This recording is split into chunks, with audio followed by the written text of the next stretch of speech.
Memoirs of Sherlock Holmes by Sir Arthur Conan Doyle. Adventure 1. Silver Blaze. "I'm afraid, Watson, that I shall have to go," said Holmes as we sat down together to our breakfast one morning. "Go? Where to?" "To Dartmoor, to King's Pyland." I was not surprised. Indeed, my only wonder was that he had not already been mixed up in this extraordinary case, which was the one topic of conversation through the length and breadth of England. For a whole day my companion had rambled about the room with his chin upon his chest and his brows knitted, charging and recharging his pipe with the strongest black tobacco, and absolutely deaf to any of my questions or remarks. Fresh editions of every paper had been sent up by our newsagent, only to be glanced over and tossed down into a corner. Yet, silent as he was, I knew perfectly well what it was over which he was brooding. There was but one problem before the public which could challenge his powers of analysis, and that was the singular disappearance of the favourite for the Wessex Cup and the tragic murder of its trainer. When therefore he suddenly announced his intention of setting out for the scene of the drama, it was only what I had both expected and hoped for. "I should be most happy to go down with you if I should not be in the way," said I.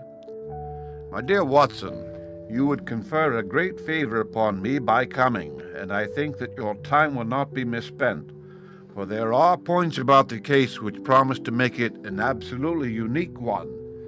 We have, I think, just time to catch our train at Paddington, and I will go further into the matter upon our journey.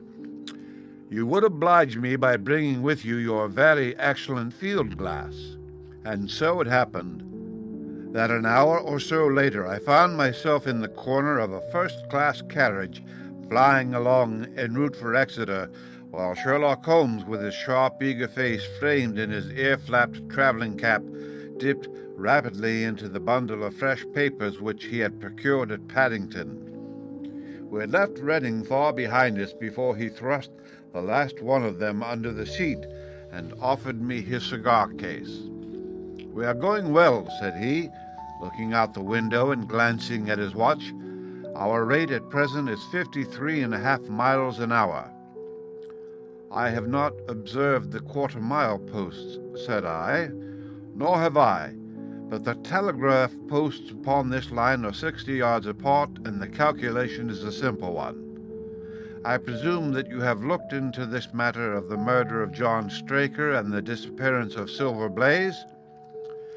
"I have seen what the Telegraph and the Chronicle have to say." "It is one of those cases where the art of the reasoner should be used rather for the sifting of details than for the acquiring of fresh evidence. The tragedy has been so uncommon, so complete, and of such personal importance to so many people, that we are suffering from a plethora of surmise, conjecture, and hypothesis. The difficulty is to detach the framework of fact, of absolute undeniable fact, from the embellishments of theorists and reporters. Then, having established ourselves upon this sound basis, it is our duty to see what inferences may be drawn and what are the special points upon which the whole mystery turns. On Tuesday evening I received telegrams from both Colonel Ross, the owner of the horse, and from Inspector Gregory, who is looking after the case, inviting my cooperation." "Tuesday evening!" I exclaimed. "And this is Thursday morning. Why didn't you go down yesterday?" "Because I made a blunder, my dear Watson, which is, I am afraid, a more common occurrence than anyone would think who only knew me through your memoirs. The fact is that I could not believe it possible that the most celebrated, remarkable horse in England could not remain concealed, especially in so sparsely inhabited a place as the north of Dartmoor. From hour to hour yesterday I expected to hear that he had been found, and that his abductor was the murderer of John Straker. When, however, another morning had come, and I found that, beyond the arrest of young Fitzroy Simpson, nothing had been done, I felt that it was time for me to take action. Yet in some ways I feel that yesterday has not been wasted. You have formed a theory, then. At least I have got a grip of the essential facts of the case. I shall enumerate them to you, for nothing clears up a case so much as stating it to another person, and I can hardly expect your cooperation if I do not show you the position from which we start. I lay back against the cushions, puffing at my cigar, while Holmes, leaning forward with his long, thin forefinger checking off the points upon the palm of his left hand, gave me a sketch of the events which had led to our journey. "Silver Blaze," said he, "is from the Samomi stock, and holds as brilliant a record as his famous ancestor. He is now in his 5th year, and has brought in turn each of the prizes of the turf to Colonel Ross, his fortunate owner. Up to the time of the catastrophe, he was the first favorite for the Wessex Cup, the betting being 3-1 on him.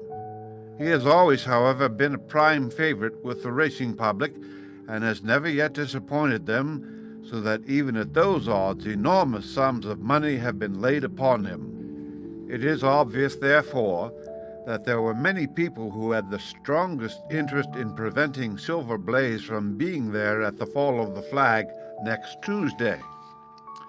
The fact was, of course, appreciated at King's Pylon, where the Colonel's training stable is situated. Every precaution was taken to guard the favorite.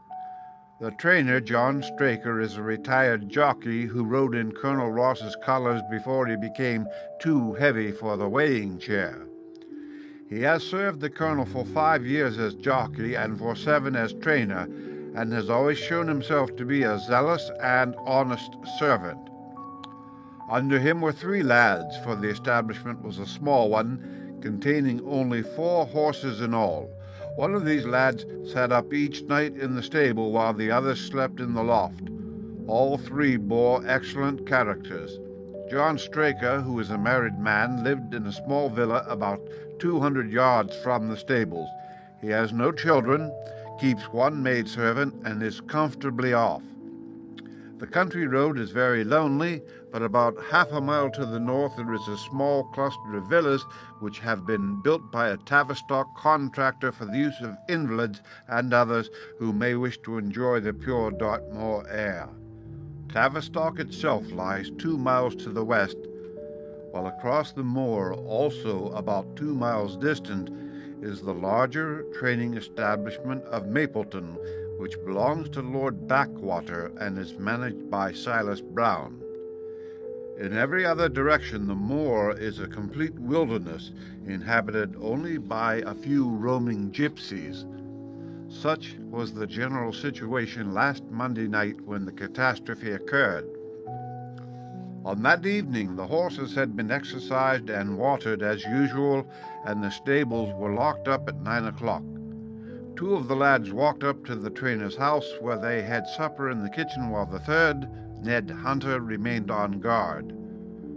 At a few minutes after 9, the maid, Edith Baxter, carried down to the stables his supper, which consisted of a dish of curried mutton. She took no liquid, as there was a water cup in the stables, and it was the rule that the lad on duty should drink nothing else. The maid carried a lantern with her, as it was very dark and the path ran across the open moor. Edith Baxter was within 30 yards of the stables when a man appeared out of the darkness and called to her to stop. As he stepped into the circle of yellow light thrown by the lantern, she saw that he was a person of gentlemanly bearing, dressed in a grey suit of tweeds with a cloth cap. He wore gaiters and carried a heavy stick with a knob to it. She was most impressed, however, by the extreme pallor of his face and by the nervousness of his manner. His age, she thought, would be rather over 30 than under it. "Can you tell me where I am?" he asked. "I had almost made up my mind to sleep on the moor when I saw the light of your lantern." "You are close to the King's Pyland training stables," said she. "Oh, indeed! What a stroke of luck!" he cried. "I understand that a stable boy sleeps there alone every night. Perhaps that is his supper which you are carrying to him. Now, I am sure that you would not be too proud to earn the price of a new dress, would you?" He took a piece of white paper folded up out of his waistcoat pocket. "See that the boy has this tonight, and you shall have the prettiest frock that money can buy." She was frightened by the earnestness of his manner, and ran past him to the window through which she was accustomed to hand the meals. It was already opened, and Hunter was seated at the small table inside. She had begun to tell him of what had happened when the stranger came up again. "Good evening," said he, looking through the window. "I wanted to have a word with you." The girl has sworn that, as he spoke, she noticed the corner of the little paper packet protruding from his closed hand. "What business have you here?" asked the lad. "It's business that may put something into your pocket," said the other. "You've 2 horses in for the Wessex Cup, Silver Blaze and Bayard. Let me have the straight tip, and you won't be a loser. Is it a fact that at the weights Bayard could give the other 100 yards in 5 furlongs, and that the stable have put their money on him?" "So, you're one of those damned touts," cried the lad. "I'll show you how we serve them in King's Pyland." He sprang up and rushed across the stable to unloose the dog. The girl fled away to the house, but as she ran she looked back and saw that the stranger was leaning through the window.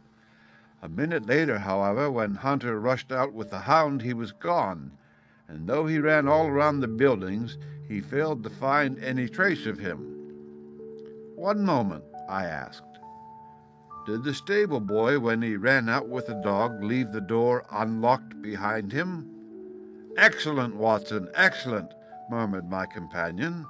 The importance of the point struck me so forcibly that I sent a special wire to Dartmoor yesterday to clear the matter up. The boy locked the door before he left it. The window, I may add, was not large enough for a man to get through. Hunter waited until his fellow grooms had returned, when he sent a message to the trainer and told him what had occurred. Straker was excited at hearing the account, although he does not seem to have quite realized its true significance. It left him, however, vaguely uneasy, and Mrs. Straker, waking at 1 in the morning, found that he was dressing. In reply to her inquiries, he said that he could not sleep on account of his anxiety about the horses, and that he intended to walk down to the stables to see that all was well. She begged him to remain at home, as she could hear the rain pattering against the window, but in spite of her entreaties he pulled on his large mackintosh and left the house. Mrs. Straker awoke at 7 in the morning to find that her husband had not yet returned.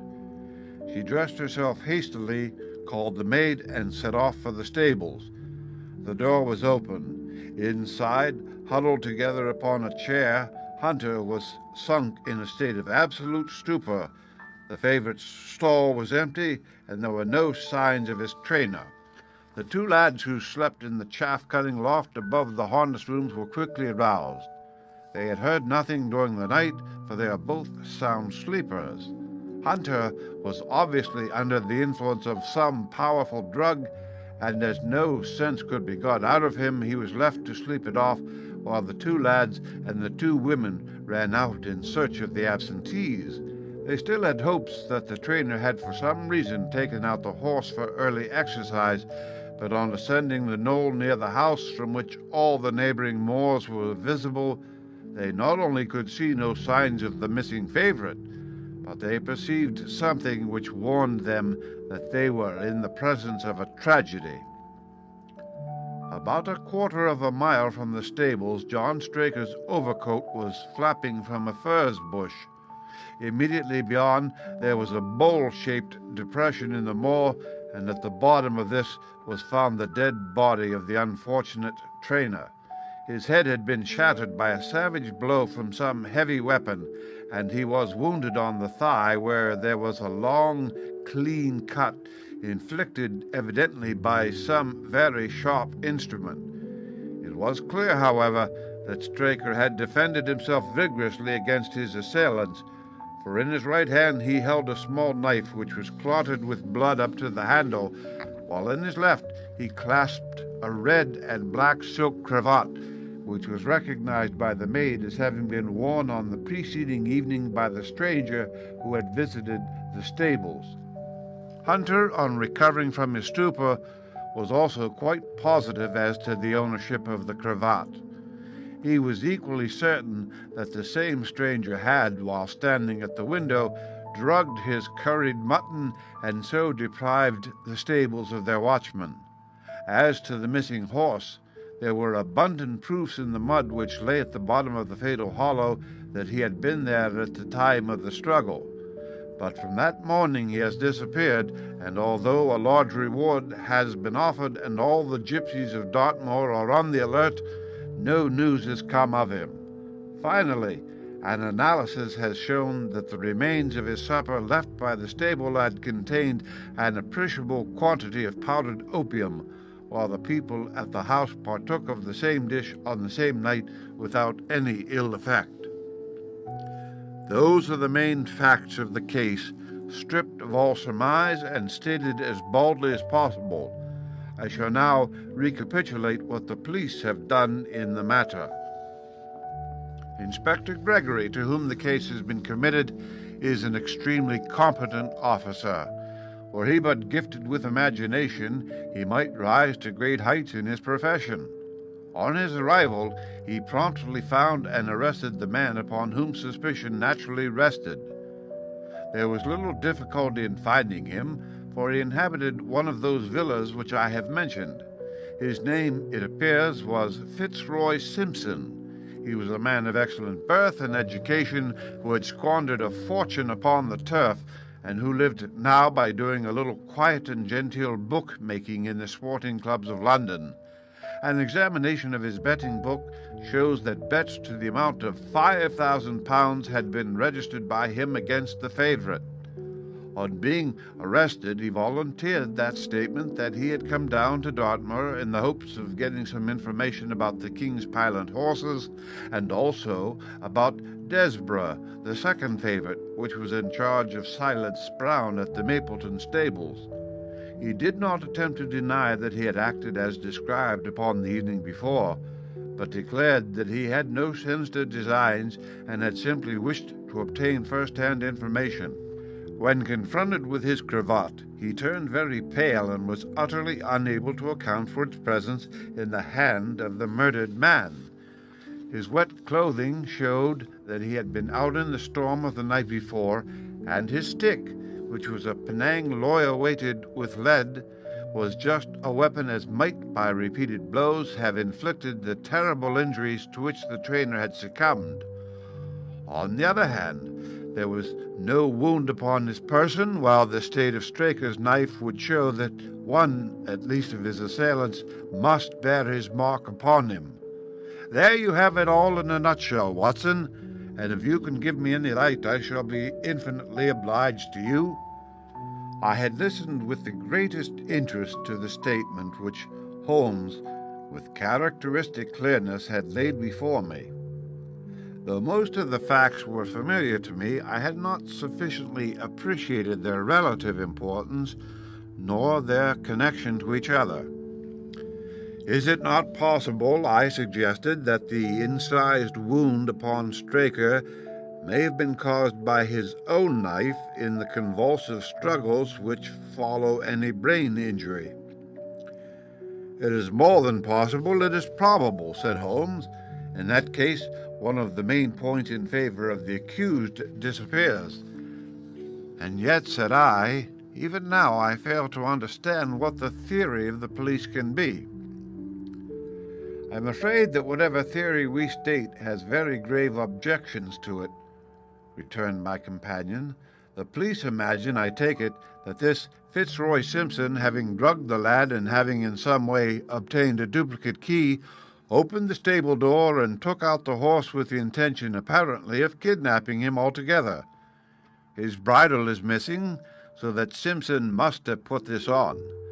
Then, having left the door open behind him, he was leading the horse away over the moor when he was either met or overtaken by the trainer. A row naturally ensued. Simpson beat out the trainer's brains with his heavy stick without receiving any injury from the small knife which Straker used in self-defense, and then the thief either led the horse on to some secret hiding place, or else it may have bolted during the struggle and be now wandering out on the moors. That is the case as it appears to the police, and improbable as it is, all other explanations are more improbable still. However, I shall very quickly test the matter when I am once upon the spot, and until then I cannot really see how we can get much further than our present position. It was evening before we reached the little town of Tavistock, which lies like the boss of a shield in the middle of the huge circle of Dartmoor. 2 gentlemen were awaiting us in the station. The one a tall, fair man with lion-like hair and beard and curiously penetrating light blue eyes. The other a small, alert person, very neat and dapper, in a frock coat and gaiters, with trim little side whiskers and an eyeglass. The latter was Colonel Ross, the well-known sportsman. The other, Inspector Gregory, a man who was rapidly making his name in the English detective service. "I am delighted that you have come down, Mr. Holmes," said the colonel. "The inspector here has done all that could possibly be suggested, but I wish to leave no stone unturned in trying to avenge poor Straker and in recovering my horse." "Have there been any fresh developments?" asked Holmes. "I am sorry to say that we have made very little progress," said the inspector. "We have an open carriage outside, and as you would no doubt like to see the place before the light fails, we might talk it over as we drive." A minute later we were all seated in a comfortable landau and were rattling through the quaint old Devonshire city. Inspector Gregory was full of his case and poured out a stream of remarks, while Holmes threw in an occasional question or interjection. Colonel Ross leaned back with his arms folded and his hat tilted over his eyes, while I listened with interest to the dialogue of the 2 detectives. Gregory was formulating his theory, which was almost exactly what Holmes had foretold in the train. "The net is drawn pretty close round Fitzroy Simpson," he remarked, "and I believe myself that he is our man. At the same time, I recognize that the evidence is purely circumstantial and that some new development may upset it. How about Straker's knife?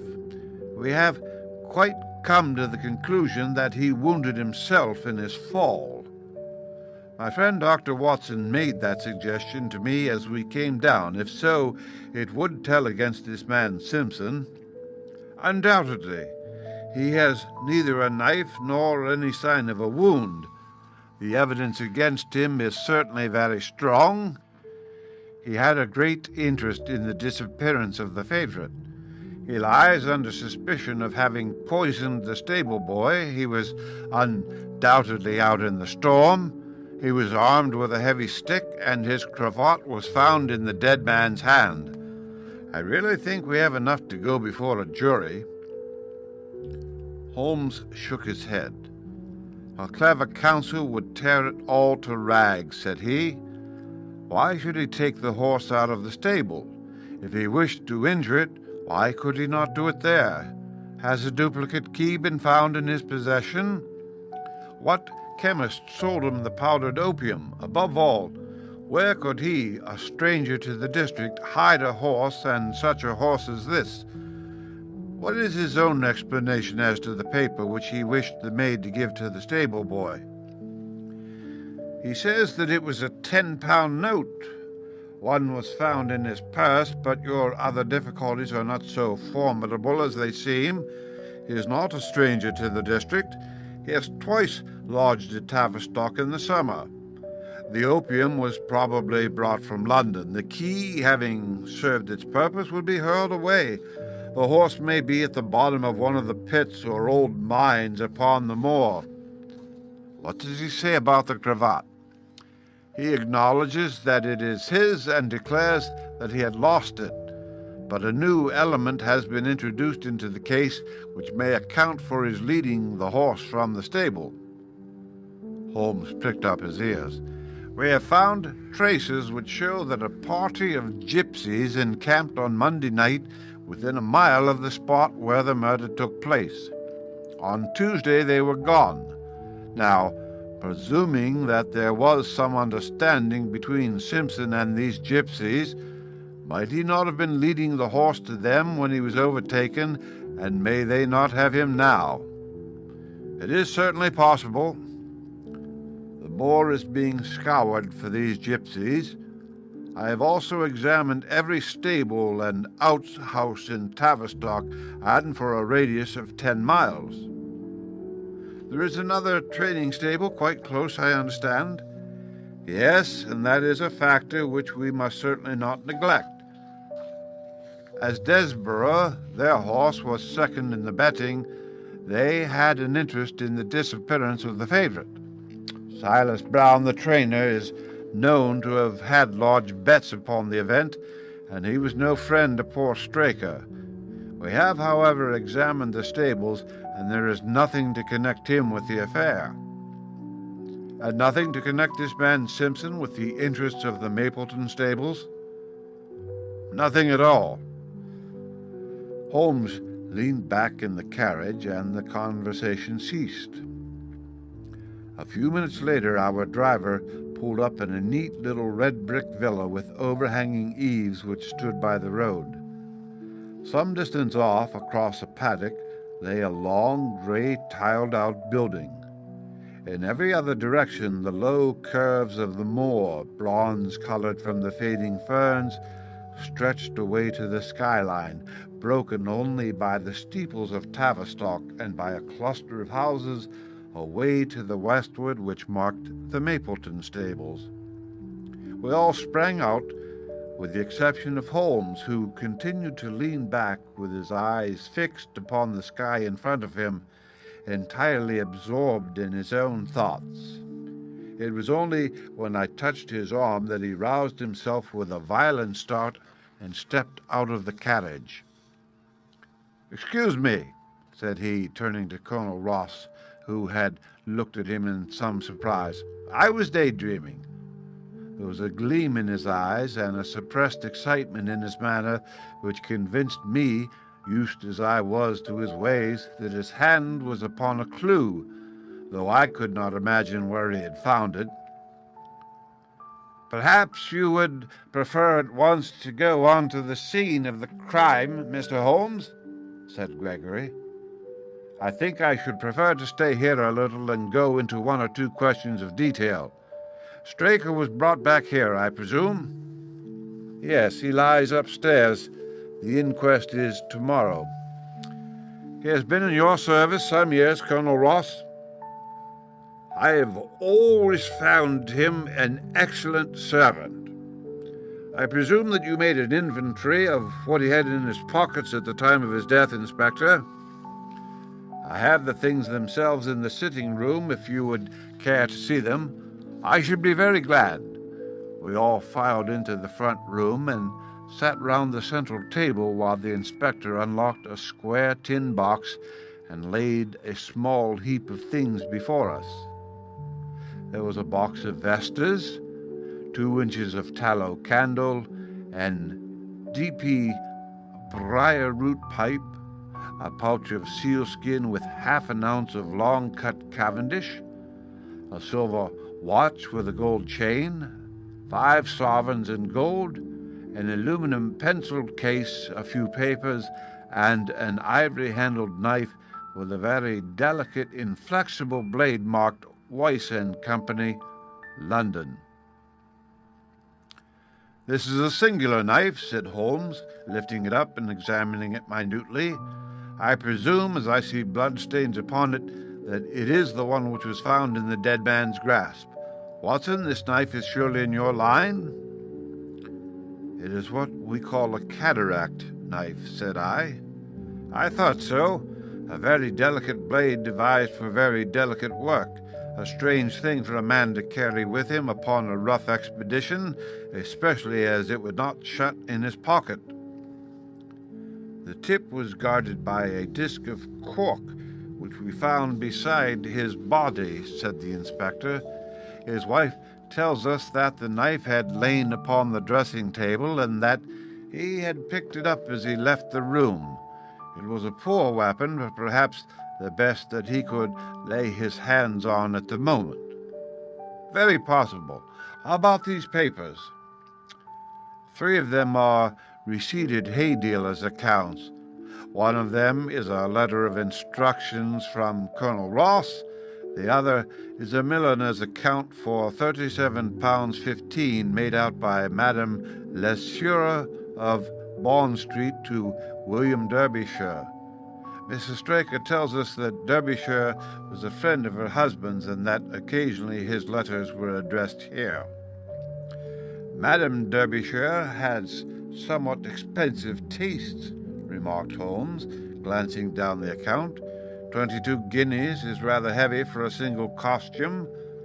However, there appears to be nothing more to learn, and we may now go down to the scene of the crime." As we emerged from the sitting room, a woman who had been waiting in the passage took a step forward and laid her hand upon the inspector's sleeve. Her face was haggard and thin and eager, stamped with the print of a recent horror. "Have you got them? Have you found them?" she panted. "No, Mrs. Straker, but Mr. Holmes here has come from London to help us, and we shall do all that is possible." "Surely I met you in Plymouth at a garden party some little time ago, Mrs. Straker," said Holmes. "No, sir, you are mistaken."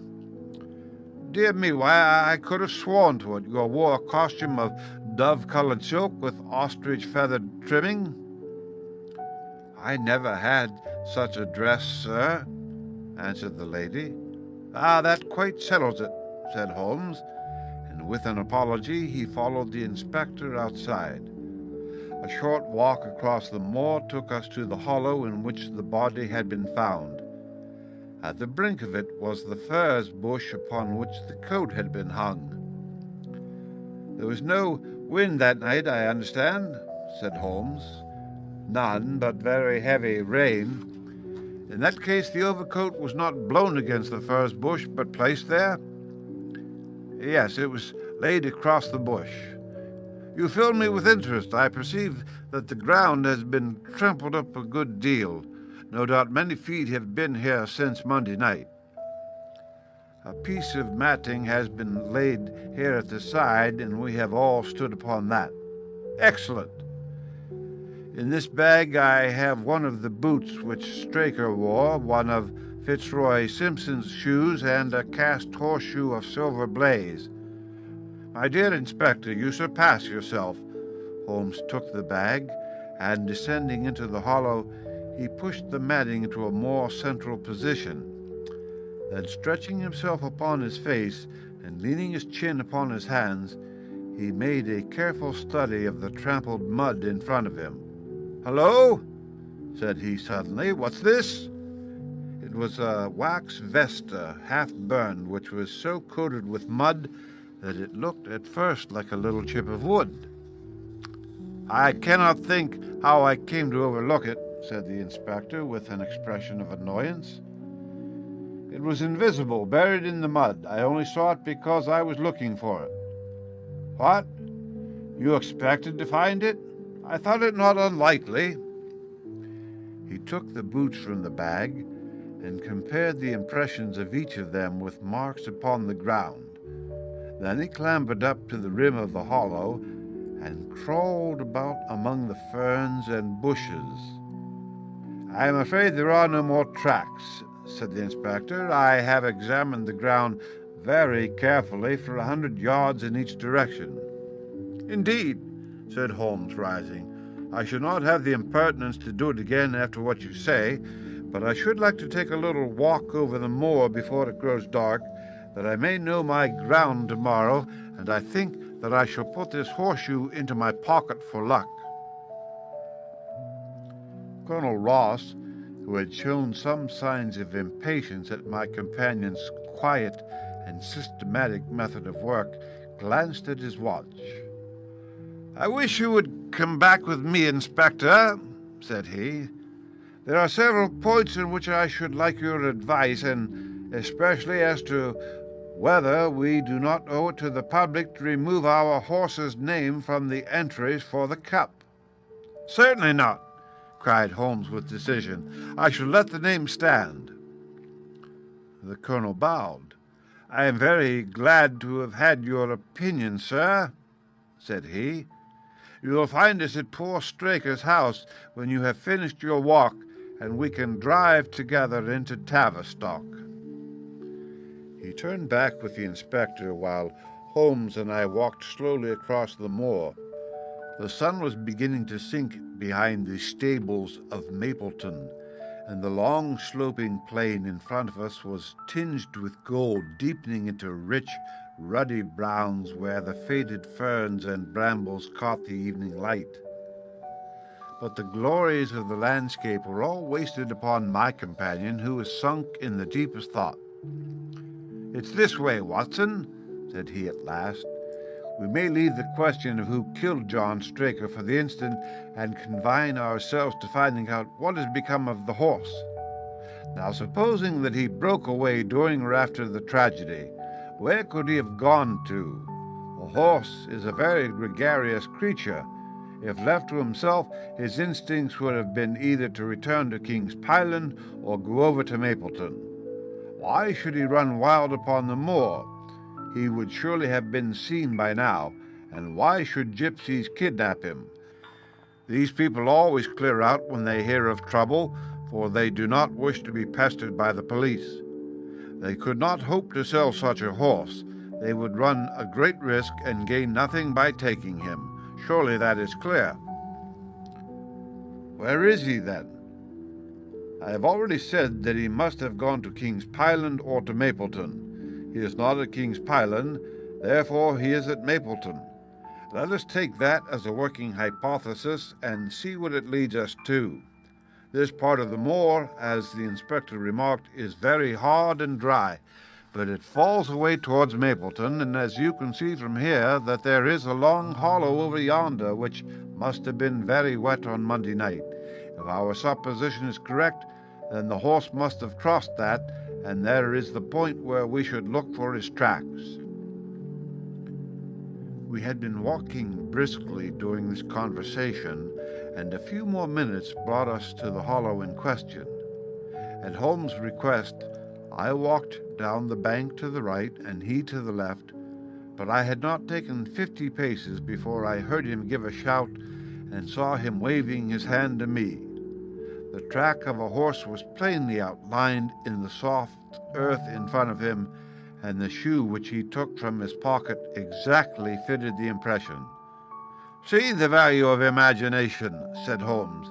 "It is the one quality which Gregory lacks. We imagined what might have happened, acted upon the supposition, and find ourselves justified. Let us proceed." We crossed the marshy bottom and passed over a quarter of a mile of dry, hard turf. Again the ground sloped, and again we came on the tracks. Then we lost them for half a mile, but only to pick them up once more quite close to Mapleton.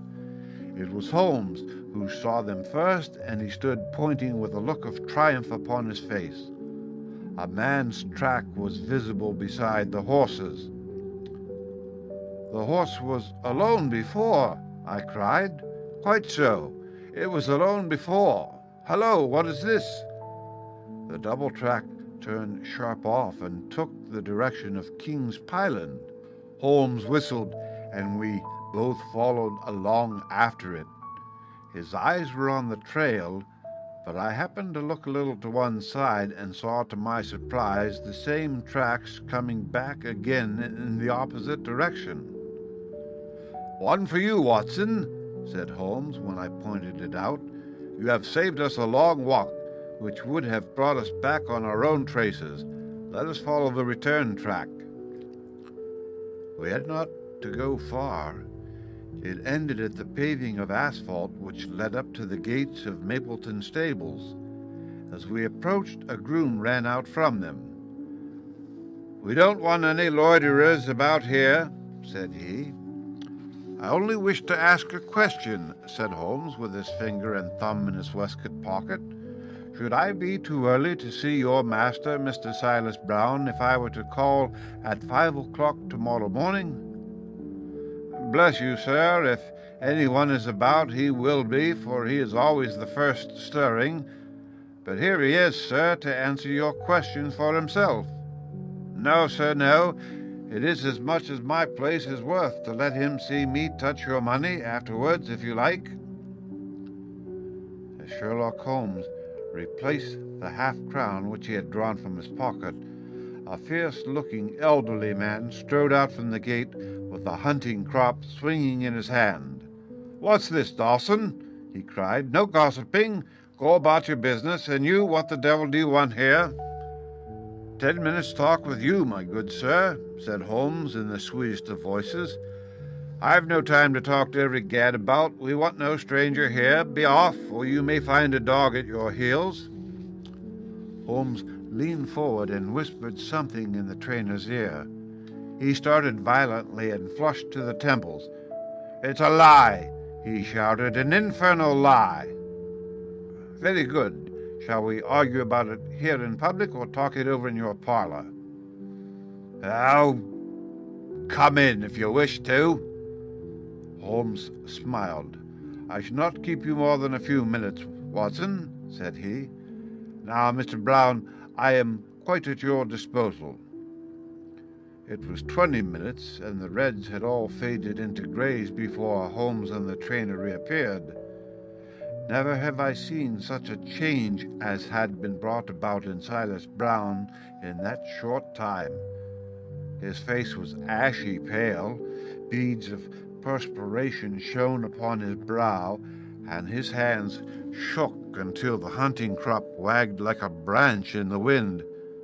His bullying, overbearing manner was all gone too, and he cringed along at my companion's side like a dog with its master.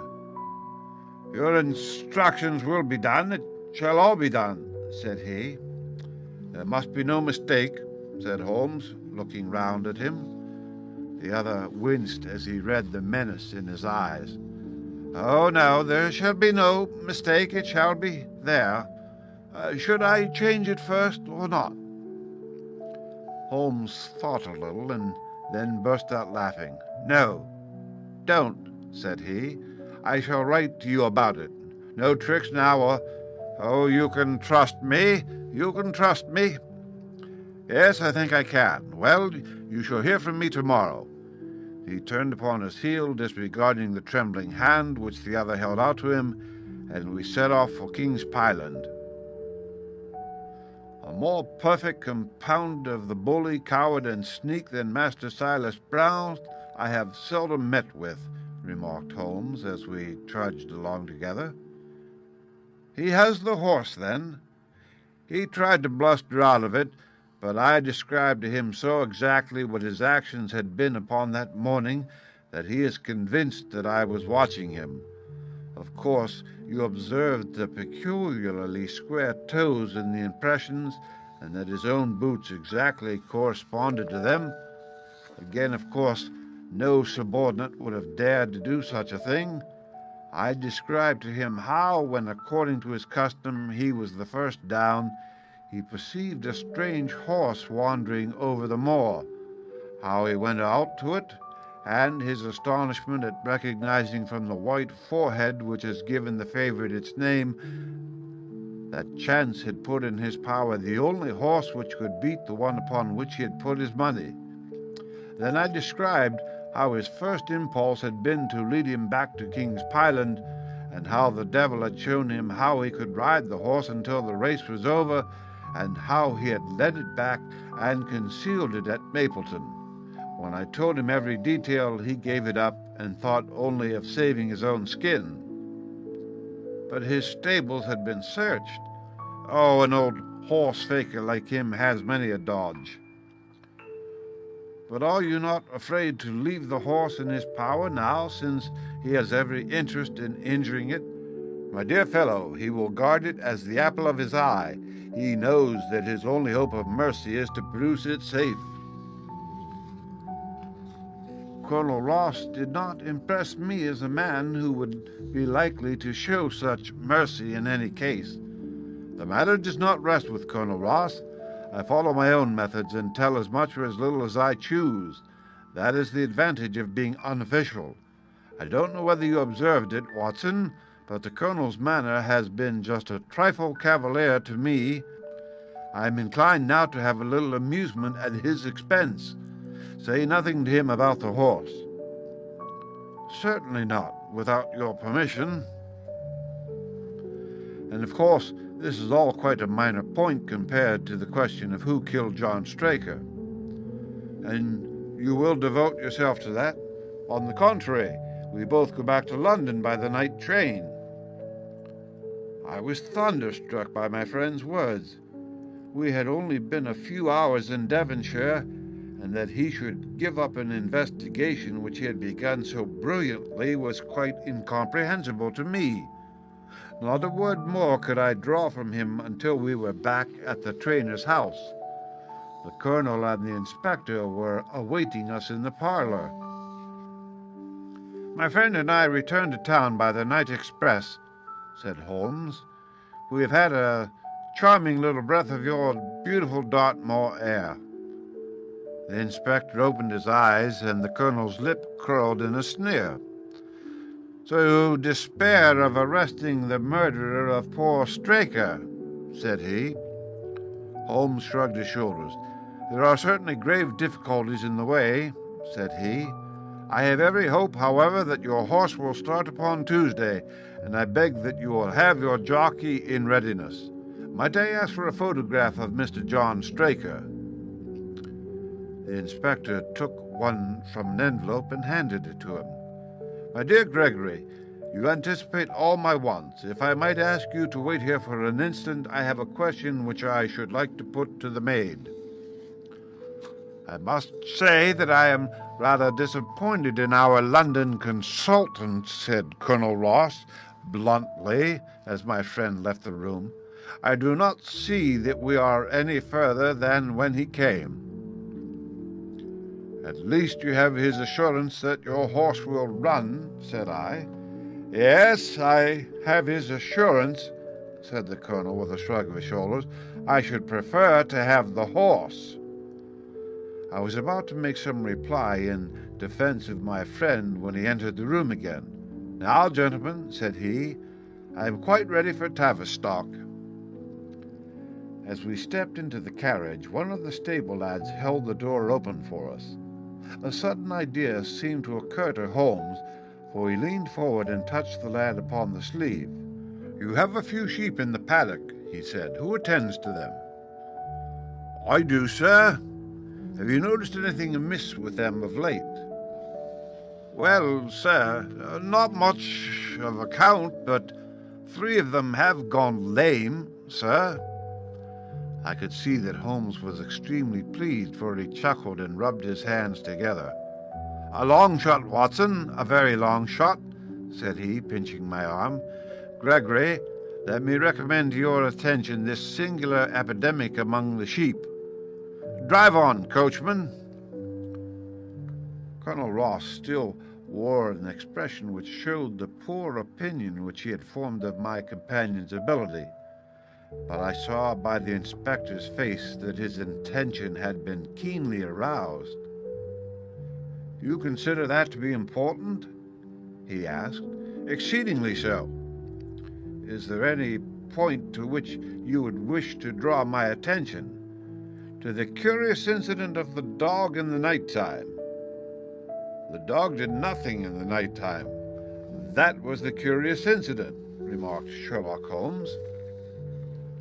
4 days later, Holmes and I were again in the train, bound for Winchester to see the race for the Wessex Cup. Colonel Ross met us by appointment outside the station, and we drove in his drag to the course beyond the town. His face was grave, and his manner was cold in the extreme. "I have seen nothing of my horse," said he. "I suppose that you would know him when you saw him?" asked Holmes. The colonel was very angry. "I have been on the turf for 20 years and never was asked such a question as that before," said he. "A child would know Silver Blaze with his white forehead and his mottled off foreleg."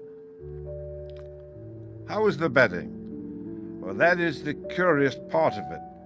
You could have got 15 to 1 yesterday, but the price has become shorter and shorter until you can hardly get 3 to 1 now." Said Holmes. "Somebody knows something, that is clear." As the drag drew up in the enclosure near the grandstand, I glanced at the card to see the entries.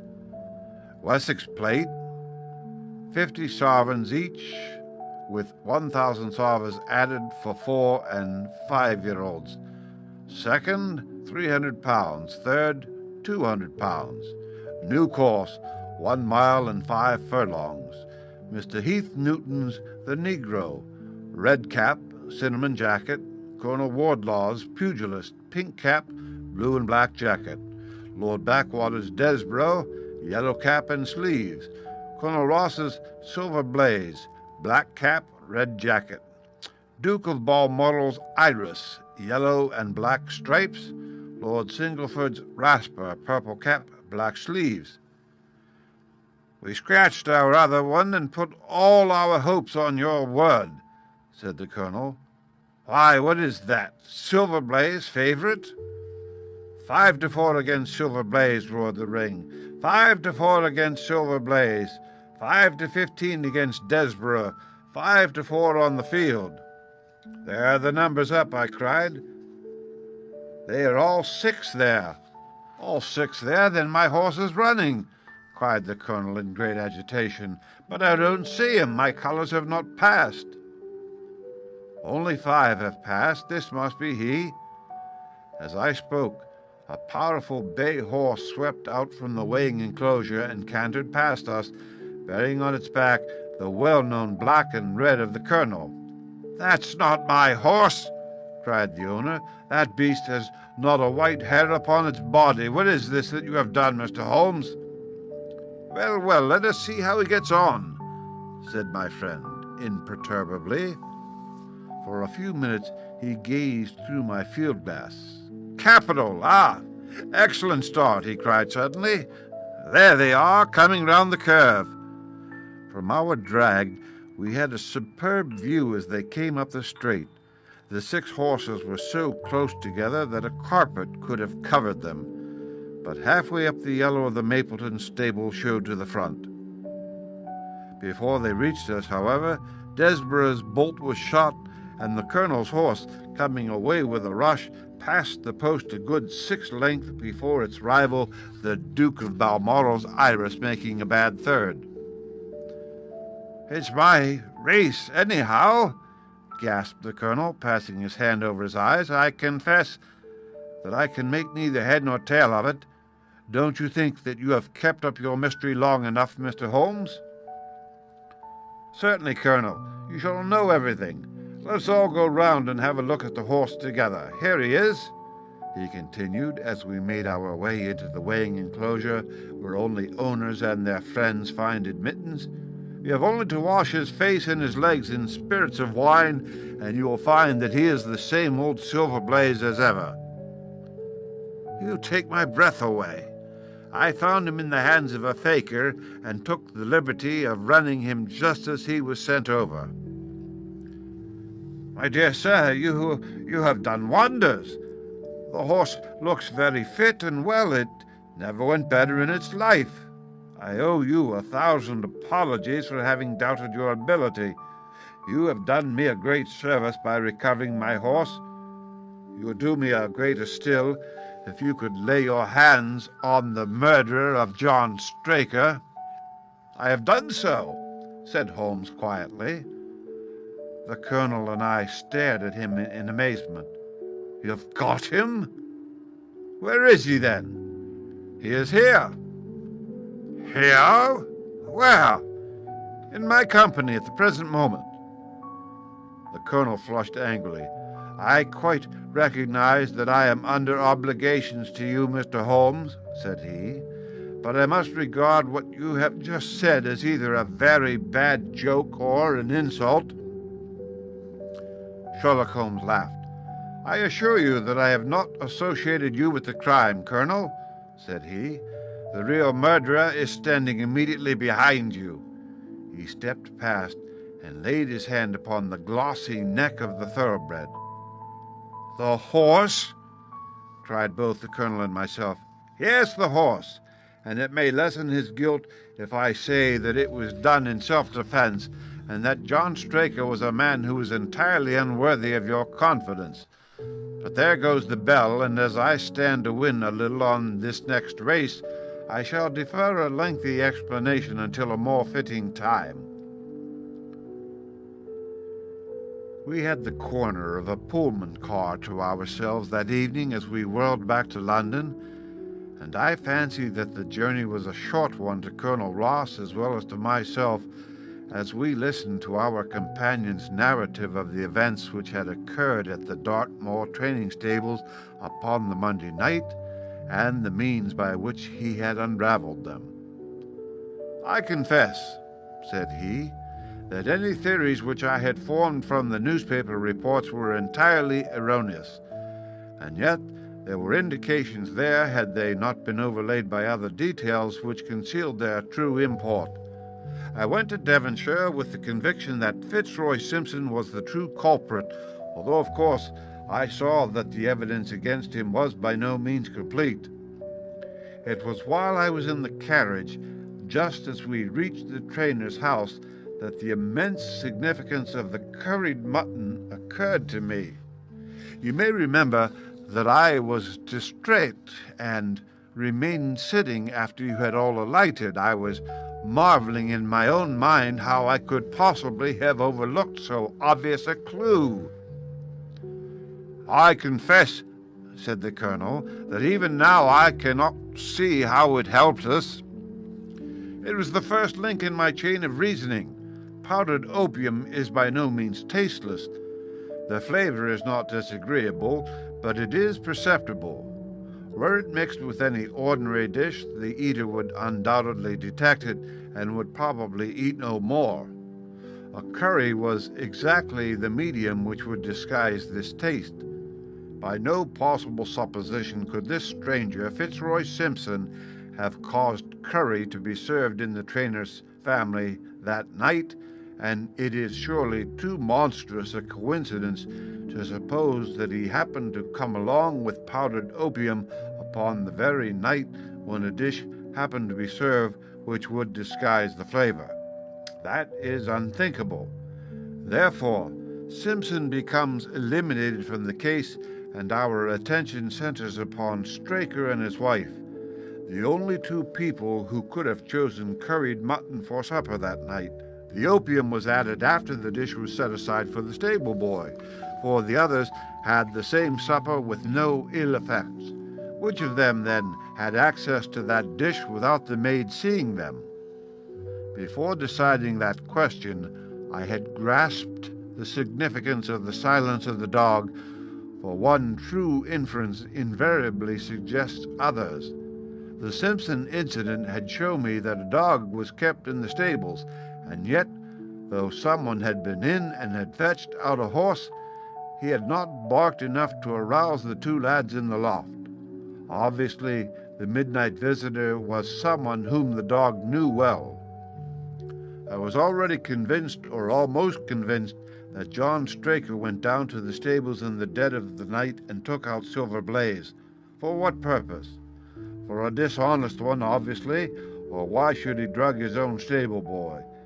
And yet I was at a loss to know why.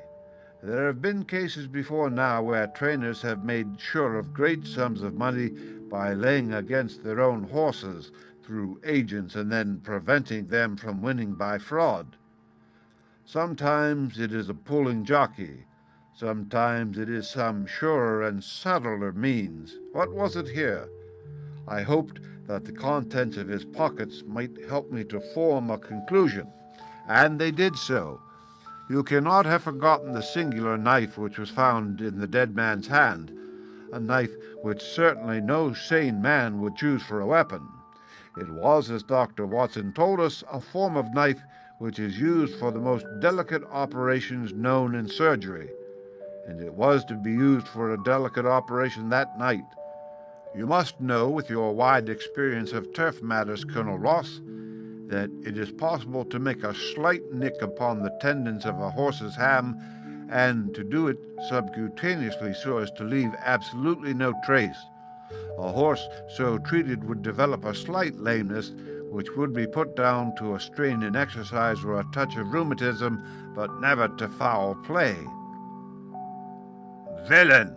Scoundrel!" cried the colonel. We have here the explanation of why John Straker wished to take the horse out onto the moor. So spirited a creature could have certainly roused the soundest of sleepers when it felt the prick of the knife. It was absolutely necessary to do it in the open air. "I've been so blind," cried the colonel. "Of course that was why he needed the candle and struck the match. Undoubtedly. But in examining his belongings, I was fortunate enough to discover not only the method of the crime, but even its motives. As a man of the world, Colonel, you know that men do not carry other people's bills about in their pockets. We have most of us quite enough to do to settle our own. I at once concluded that Straker was leading a double life and keeping a second establishment. The nature of the bill showed that there was a lady in this case, and one who had expensive tastes. Liberal as you are with your servants, one can hardly expect that they can buy 20-guinea walking dresses for their ladies. I questioned Mrs. Straker as to the dress without her knowing it, and having satisfied myself that it had never reached her, I made a note of the milliner's address, and felt that by calling there with Straker's photograph I could easily dispose of the mythical Derbyshire. From that time on all was plain. Straker had led out the horse to a hollow where his light would be invisible. Simpson, in his flight, had dropped his cravat, and Straker had picked it up with some idea, perhaps, that he might use it in securing the horse's leg. Once in the hollow, he had got behind the horse and had struck a light, but the creature, frightened at the sudden glare, and with the strange instinct of animals feeling that some mischief was intended, had lashed out, and the steel shoe had struck Straker full on the forehead. He had already, in spite of the rain, taken off his overcoat in order to do this delicate task, and so as he fell, his knife gashed his thigh. Do I make it clear? "Wonderful!" cried the colonel. "Wonderful! You might have been there." My final shot was, I confess, a very long one. It struck me that so astute a man as Straker would not undertake this delicate tendon-nicking without a little practice. What could he practice on? My eyes fell upon the sheet, and I asked a question which, rather to my surprise, showed that my surmise was correct. When I returned to London, I called upon the milliner, who had recognized Straker as an excellent customer of the name of Derbyshire, who had a very dashing wife, with a strong partiality for expensive dresses.